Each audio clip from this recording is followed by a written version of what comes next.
Hello students, I'm Ujjwal from English Orator and today we are going to discuss a poem for class 10 CBSE students, that is The Tale of Custard the Dragon by Ogden Nash. I will explain you the poem stanza wise and we will also discuss the difficult words with their meaning, and I will also explain you the poetic devices or figure of speech used in the poem. With this, let's start the introduction of the poem. Before I start explanation, let's see an introduction of the poem to understand it much better. Frederick Ogden Nash एक American poet थे। Tale of custard the dragon एक ऐसी poem है जो खासकर बच्चों के लिए लिखी गई। टेल ऑफ कस्टर्ड ड्रैगन असलियत में एक बैलेड है, यानी एक सॉन्ग की तरह जिसमें गाकर किसी स्टोरी या मॉरल को बताया गया हो। ये एक ह्यूमरस पोएम है, यानी हंसी मजाक के ज़रिए से इसमें एक मॉरल दिया गया है। और इस पोएम में एक ड्रैगन है जिसका नाम है कस्टर्ड, जो कि बहुत ही कावर्ड यानी कायर बुज़दिल किस्म का है, डरपोक किस्म का है। और वो बेलिंडा नाम की एक लड़की के साथ रहता है और वो उसका पेट है। बेलिंडा एक वाइट कलर के छोटे से हाउस में रहती है जिसके पास और भी कई सारे पेट्स हैं। और इस पोएम में हम ये देखेंगे कि कैसे एक कावर्ड ड्रैगन, एक बुज़दिल ड्रैगन एक हीरो बन जाता है आखिर में। With this, let's start the explanation of the poem the tale of a custard dragon in Hindi. Stanza 1. Belinda lived in a little white house with a little black kitten and a little grey mouse, and a little yellow dog and a little red wagon, and a really truly little pet dragon. पहले stanza में poet कहता है कि Belinda नाम की छोटी लड़की एक वाइट कलर के छोटे से हाउस में रहती है और साथ ही उसके पास कुछ पेट एनिमल्स भी हैं, जैसे कि एक ब्लैक किटन, एक ग्रे माउस, एक येलो डॉग और उनके पास एक रेड कलर की छोटी वैगन भी है। और क्रिएचर जिससे पोएट कहता है रियलियो ट्रूलियो, यानी कि रियली और ट्रूली बेलिंडा के पास एक और क्रिएचर है जो कि एक ड्रैगन है। Stanza 2. Now the name of the little black kitten was Ink, and the little grey mouse she called him Blink, and the little yellow dog was sharp as mustard, but the dragon was a coward and she called him Custard. Second stanza में poet Belinda के सभी pets के नाम बताता है। वो बताता है कि ब्लैक किटन का नाम था इंक और लिटिल ग्रे माउस का नाम था ब्लिंक और छोटे येलो डॉग का नाम था मस्टर्ड और वो ड्रैगन जो कि कावर्ड यानी डरपोक था उसका नाम था custard. Stanza 3. Custard the dragon had big sharp teeth and spikes on top of him and scales underneath, mouth like a fireplace, chimney for a nose, and really truly daggers on his toes. Third stanza में poet dragon की बात कर रहा है। Poet बताता है कि dragon के बड़े और नुकीले तीत हैं, साथ ही उसके ऊपर स्पाइक्स भी थे। और पोएट कहता है कि उसकी बॉडी के निचले हिस्से में स्टेल्स बने हैं जो कि उसकी स्किन को प्रोटेक्ट करते हैं। ड्रैगन के माउथ को फायर प्लेस यानी कि आग की भट्टी से कंपेयर किया गया है, क्योंकि ऐसा माना जाता है कि ड्रैगन्स अपने मुंह से आग निकाल सकते थे। और यहाँ तक कि उसकी नाक को एक चिमनी से कंपेयर किया गया है जो कि धुएं को बाहर निकालती है। और उसके पैर एक शार्प नाइफ की तरह हैं जिसे हम खंजर यानी डैगर कह सकते हैं। Stanza 4. Belinda was as brave as a barrel full of beers, and Ink and Blink chased Loin down the stairs. Mustard was as brave as a tiger in a ring, but Custard tried for a nice safe cage. Fourth stanza में poet सभी pets की बहादुरी और अंदर की strength को बताता है। सबसे पहले पोएट बताता है कि बेलिंडा बिल्कुल बेयर्स की ग्रुप जितनी बहादुर थी और पोएट कहता है कि इंक और ब्लिंक इतने बहादुर थे कि वो किसी शेर को भी मार सकते थे। और साथ ही बताता है कि बेलिंडा को डॉग यानी कि मस्टर्ड इतना बहादुर था कि जैसे एक एंग्री टाइगर। कस्टर्ड इन सब से बिल्कुल अलग था। कस्टर्ड जो कि एक ड्रैगन था, बहुत ही डरपोक, था और हमेशा एक सेफ केज यानी सेफ पिंजरे की डिमांड करता रहता था। Stanza 5. Belinda tickled him, she tickled him unmerciful. Ink, Blink, and Mustard, they rudely called him Percival. They all sat laughing in the little red wagon and the really or truly or cowardly dragon. Fifth stanza में point बताता है कि Belinda हर वक्त custard को टीस करती थी, उसे चढ़ाती रहती थी और साथ ही इंक, ब्लिंक और मस्टर्ड भी उसे पर्सिवल से कंपेयर करके उसका मजाक उड़ाते थे। पर्सिवल किंग ऑर्थर के कोर्ट में एक हाई रैंक का सोल्जर था जिसे सब बहुत बहादुर समझते थे, लेकिन वो भाग जाता है क्योंकि वो बहुत डरपोक होता है। वो सभी पेट एनिमल्स अपनी रेड वैगन में बैठकर कस्टर्ड को चढ़ाया करते थे। Stanza 6.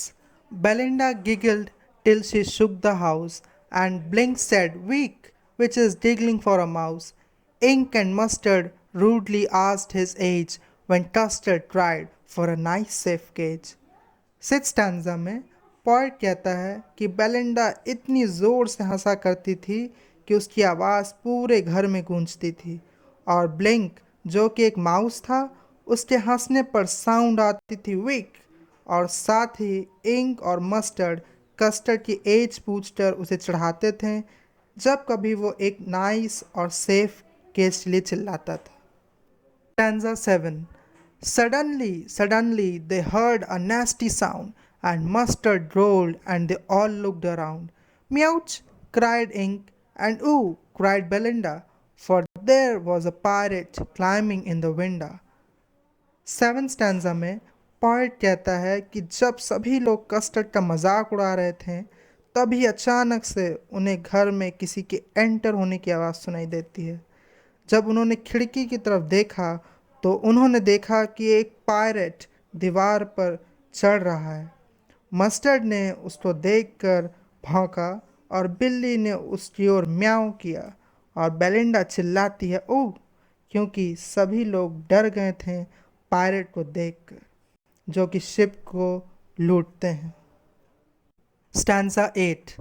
Pistol in his left hand, pistol in his right, and he held in his teeth a cutlass bright. His beard was black, one leg was wood. It was clear that the pirate meant no good. Eight stanza में poet pirate के appearance को describe करता है। Poet बताता है कि pirate के दोनों हाथों में एक पिस्टल थी और साथ ही साथ एक छोटी तलवार भी थी। उसने अपनी छोटी तलवार को दांत में दबाया हुआ था और उसकी ब्लैक दाढ़ी थी और साथ ही उसका एक पैर लकड़ी का बना था। इससे पता चलता है कि भले ही वो डिसेबल था लेकिन फिर भी सब लोग उससे डर रहे थे और आखिरकार वो उन्हें नुकसान पहुंचाने ही आया था। Stanza 9. Belinda paled and she cried, "Help, help!" But Mustard fled with a terrified yelp. Ink trickled down to the bottom of the household, and little Mouse blinked strategically mousehold. Ninth stanza में जब उन सभी ने pirate को देखा तो वो डर गए। बेलिंडा इतना ज़्यादा डर जाती है कि वो डर के मारे येलो पड़ जाती है और मदद के लिए चिल्लाने लगती है और साथ ही मस्टर्ड भी हेल्प के लिए चिल्लाने लगता है और किटन इंक भाग कर छुप जाती है जैसे मानो उसे पहले से ही प्लान कर रखा हो और छोटा माउस इंक भी भागकर अपने माउस होल में छुप जाता है खुद को बचाने के लिए। Stanza 10.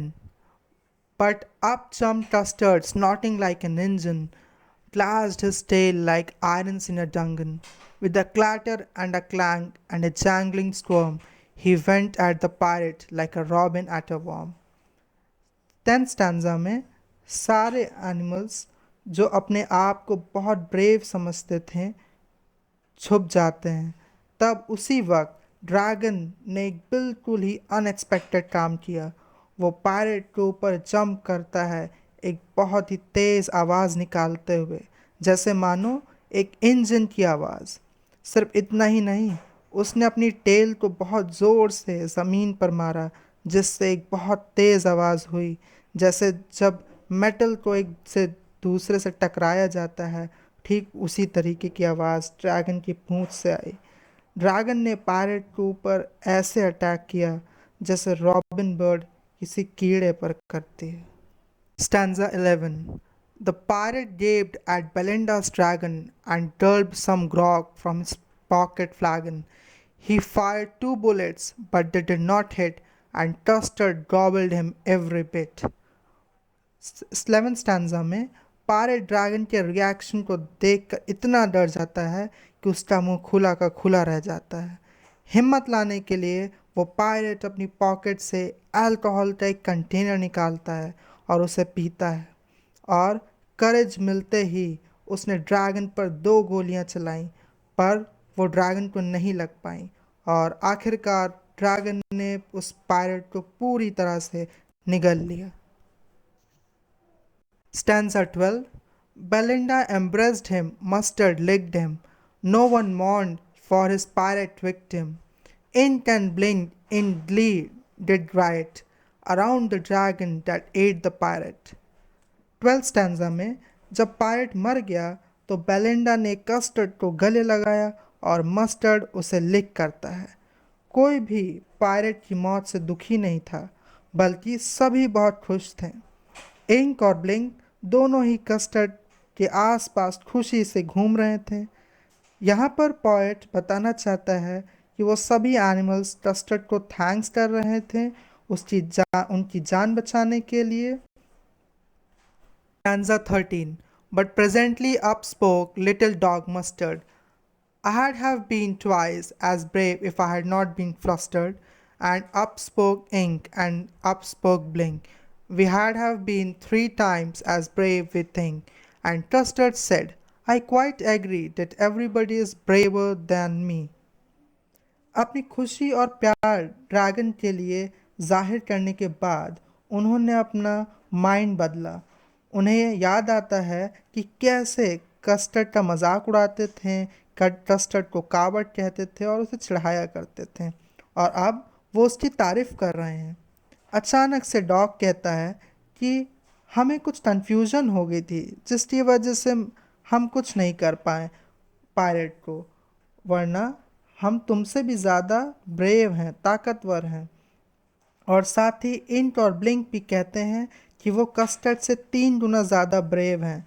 इस पर कस्टर्ड कहता है कि हाँ, मैं इस बात से एग्री करता हूँ कि तुम सब मुझसे ज़्यादा बहादुर हो। Stanza 14. Belinda still lives in her little white house with her little black kitten and her little grey mouse and her little yellow dog and her little red wagon and her really truly little pet dragon. Belinda is as brave as a barrel full of bears, and Ink and Blink chase lying down the stairs. Mustard is as brave as tiger in a rage, but Custard keeps trying for a nice safe cage. यहाँ पर stanza 14 में poet कहता है कि poet ने फिर उन्हीं lines को शो किया है। हालांकि ड्रैगन ने बहुत से हीरो वाले काम किए, लेकिन पोएट बताता है कि फिर से उसकी लाइफ वैसे ही शुरू हो जाती है। बेलिंडा अभी भी उस लिटिल वाइट हाउस में अपने उन्हीं पेट्स के साथ रहती है, और अभी भी उसके सारे पेट्स ब्रेव हैं except one, that is custard the dragon, और वो अभी भी एक नाइस सेफ केज के लिए ही रोता रहता है। Now let's see the figure of speech or poetic devices used in the poem. In stanza 1, rhyme scheme is AABB. Next, repetition, use of the word little. Next, oxymoron, use of 2 words with opposite meaning. Next, anaphora, repeated use of word at the start of 2 consecutive lines. Next, refrain, repetition of a sentence again and again. Next, poetic license, realio trulio for real true. The spellings have been changed to create a musical effect. In stanza 2, rhyme scheme AABB simile. Dog compared to mustard, and the little yellow dog was sharp as mustard. Alliteration. Coward, and she called him custard. C sound. Anaphora. Repeated use of word at the start of 2 consecutive lines. Repetition. Use of word little. In stanza 3, rhyme scheme is AABB. Next, simile. Dragon's mouth is compared with the fireplace. Next, refrain. Repetition of a sentence again and again. Next, metaphor. Chimney for a nose. In stanza 4, rhyme scheme is AABB. Next, alliteration. Belinda was as brave as a barrel full of bears. Next, simile. Belinda's bravery is compared to that of a barrel full of bears. Next, assonance. Use of vowel sound A. In stanza 5, rhyme scheme is AABB. Next, refrain. Repetition of a sentence again and again. Next, repetition. Use of the word tickled him. Next, allusion. Reference to any person or place. Here, Percival. Next, personification. Ink, Blink, and Mustard, they rudely called him Percival. In stanza 3, rhyme scheme is AABB. Next, simile. Dragon's mouth is compared with the fireplace. Next, refrain. Repetition of a sentence again and again. Next, metaphor.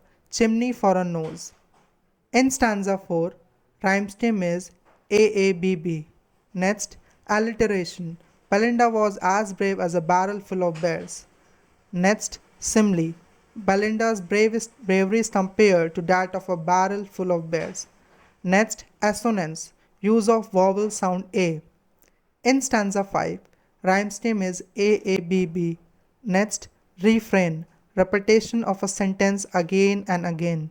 Next, repetition. Use of the word tickled him. Next, allusion. Reference to any person or place. Here, Percival. Next, personification. Ink, Blink, and Mustard, they rudely called him Percival. In, in stanza 6, rhyme scheme AABB. Onomatopoeia. Usage of sound words to create a dramatic effect. Repetition. Custard tried for a nice safe cage. In stanza 7, rhyme scheme is AABB. Next, consonants. Use of consonant sound. Next, onomatopoeia. Uses of sound words to create a dramatic effect.